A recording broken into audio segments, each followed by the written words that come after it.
الله الرحمن الرحيم الحمد لله رب العالمين والصلاة والسلام على سيدنا محمد وعلى آله وصحبه أجمعين. Assalamu alaikum wa rahmatullahi wa barakatuh. Welcome back to the 11th part of this series, where we are looking at the explanation of the 40 hadith pertaining to the virtues and the rulings of the Qur'an.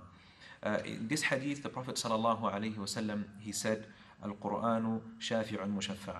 That the Qur'an, it is an intercessor that will be accepted by Allah subhanahu wa ta'ala. Wa mahilun musaddaq. And it is an adversary that will be believed in. Man ja'alahu amamahu qadahu ila al-jannati.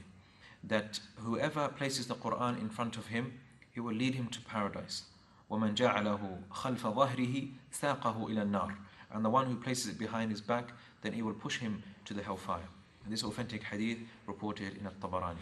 So the hadith begins by saying, Al-Qur'an shafi'un mushaffa'. That this is the Qur'an will intercede on behalf of those who are close to the Qur'an. Now, what does this mean? How will the Qur'an intercede? The Qur'an is a book. Its word is kalimat. How will it intercede? Some scholars, they explain this by saying the Qur'an will take on a physical form on the Day of Judgment, and it will argue on your behalf, and it will intercede for those who used to recite it on a daily and nightly, and they reflect upon its meanings and try to act upon its teachings. And not just that, is shafi', but is mushaffa', meaning it will be accepted as an interceder. But it's also mahilun musaddaq. Mahil meaning is an adversary. It could be an enemy to you on the Day of Judgment. It could be someone who will argue against you. And when the Qur'an argues against you, it is musaddaq. It will be believed by Allah subhanahu wa ta'ala. Meaning if you are a person who mistreated the Qur'an, ignored its teachings, then it will be a proof against you on the Day of Judgment. And that is further explained by the last part of the hadith, a beautiful subhanallah. We reflect upon these words. Man ja'alahu amamahu qadahu ila al-jannah. Whoever places the Qur'an in front of him, it will lead him to paradise. Now reflect upon this meaning. Whoever places the Qur'an in front of him, it will lead him to paradise. Meaning that the person allows the Qur'an to guide him. The person allows the Qur'an to guide him. The Qur'an is his leader.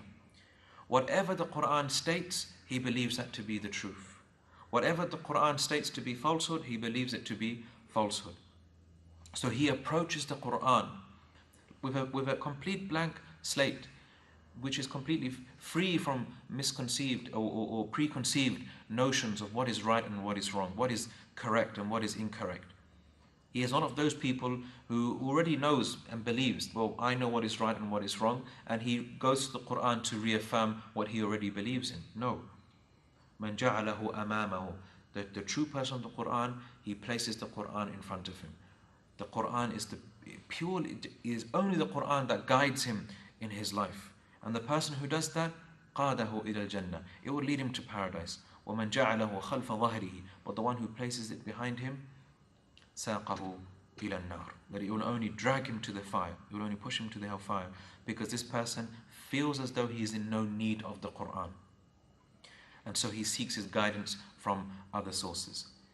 So what do we learn? What do we take away from this hadith? We should reflect upon our relationship with the Qur'an and ask ourselves the question, do we make the Qur'an the source of our guidance? Do we make the Qur'an the thing that leads us in our lives? Really? Do we make the Qur'an and give it that status? If we find that we seek our guidance from our own sort of initiatives, then we have a problem. We could be amongst those who, subhanAllah, who have placed the Qur'an behind our backs. So let us, inshallah, be amongst those who allow the Qur'an to guide us. And we approach the Qur'an in a state of need, realizing that it is through the words of Allah subhanahu wa ta'ala that we can only be guided. And if we seek our guidance through another source, we will only fall into misguidance, because the hadith says whoever places it behind him, it will lead him to the hellfire. In the next reminder, inshallah, we will speak about how when a person has memorized the Qur'an and has learned the Qur'an, the more he memorizes and the more he understands, his level in paradise will be higher. His level in paradise will be higher.